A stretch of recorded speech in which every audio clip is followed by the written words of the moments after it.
ಯಾವುದಾದ್ರೂ ವಿಚಾರ ಹೇಳಿದಾಗ ಏನು ಸತ್ಯ ಐತೆ ಸತ್ಯವನ್ನೇ ಹೇಳ್ತಿದ್ದು. ಈ ಓಟಿಂದ ಇದನ್ನು ಏನು ಮಾಡ್ತಾ ಇದ್ದಾರೆ, ಬೆಂಗಳೂರಿನಲ್ಲಿ ಅವರವರ ಕ್ಷೇತ್ರದಲ್ಲಿ ಅವರು ಸ್ವಲ್ಪ ಬೂತ್ ವೈಸ್ ಹೋಗಿ ನೋಡಲಿ ಯಾವ ರೀತಿ ಆಗಿದೆ ಅಂತಕ್ಕಂಥದ್ದನ್ನ.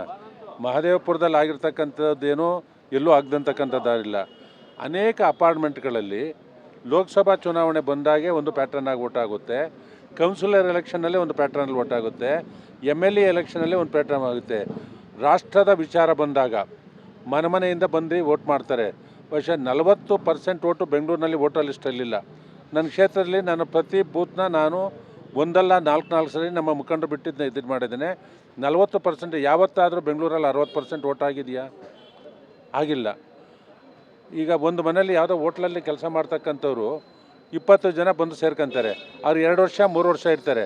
ಅವ್ರು ಬಿಟ್ಟು ಇನ್ನೂ ಒಂದು ಒಳ್ಳೆ ಕೆಲಸ ಸಿಕ್ತು ಅಂತ ಖಾಲಿ ಮಾಡ್ಕೊಂಡು ಹೋಗ್ತಾರೆ. ಭಾಷೆ ಆ ವೋಟ್ ಅಲ್ಲೇ ಉಳ್ಕೊಂಡಿರ್ತದೆ. ಯಾವ ಓನರನ್ನು ಕ್ಯಾನ್ಸಲ್ ಮಾಡಿಸೋದಿಲ್ಲ. ಮಹದೇವಪುರದಲ್ಲ ಆಗಿರ್ತಕ್ಕಂಥದ್ದು ಅದೇನೆ, ಬರೀ ಮಹದೇವಪುರದಲ್ಲ, ಇಡೀ ಈ ಕಾಂಗ್ರೆಸ್ ಗೆದ್ದಿರ್ತಕ್ಕಂಥ ಕ್ಷೇತ್ರದಲ್ಲಿ ಏನಾಗಿದೆ ಅಲ್ಲಾಗಿರ್ತಕ್ಕಂಥದ್ದು ಅದೇನೆ. BJP ಗೆದ್ದಿರ್ತಕ್ಕಂಥದ್ದಲ್ಲಿ ಏನಾಗಿದೆ ಅದೇ ಪರಿಸ್ಥಿತಿ ಕಾಂಗ್ರೆಸ್ನ MLA ಗೆದ್ದಿರ್ತಕ್ಕಂಥ ಕ್ಷೇತ್ರದಲ್ಲಿ ಆಗಿದೆ. ಆ ರೀತಿ ಮತದಾನದಲ್ಲಿ ಯಾವುದೇ ವ್ಯತ್ಯಾಸ ಆಗಿಲ್ಲ.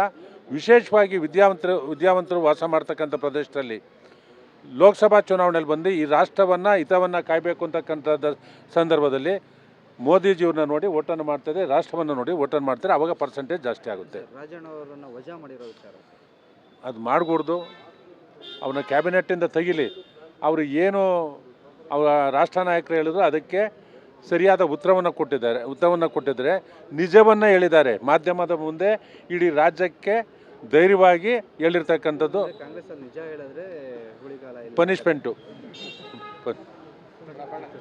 ಸರ್, ಧರ್ಮಸ್ಥಳ ಚಲೋ ಬಗ್ಗೆ ಒಯ್ತಾ ಇದ್ದಾರೆ. ಭಾನುವಾರ ನಮ್ಮ ಮುಖಂಡರುಗಳು 100 ಕಾರುಗಳಲ್ಲೂ ಒಯ್ತಾ ಇದ್ದಾರೆ. ಬಹುಶಃ ಇವತ್ತು ನಾಳೆ ನಿಲ್ಬೋದು ಅಂತ ಅಂದ್ಬಿಟ್ಟು ನಮ್ಗನ್ಸಿದೆ. ರಚನೆ ಮಾಡಿ ಏನು ಇಷ್ಟು ದಿನ ಆದ್ರೂ ಯಾವುದೇ ರೀತಿಯ ವರದಿ ಇಲ್ಲ. ಎಲ್ಲ ಮಾಧ್ಯಮದಲ್ಲಿ ಬರ್ತಾ ಇದೆ. ಅಲ್ಲಿ ಏನು ಯಾವುದೇ ರೀತಿಯ ಇದು ಸಿಕ್ಕಿಲ್ಲ. ಅದು ಹಿಂದೂ ಧಾರ್ಮಿಕರ ಮೇಲೆ ನಡೀತಾ ಇರ್ತಕ್ಕಂಥ ದಾಳಿ ಇದೆ.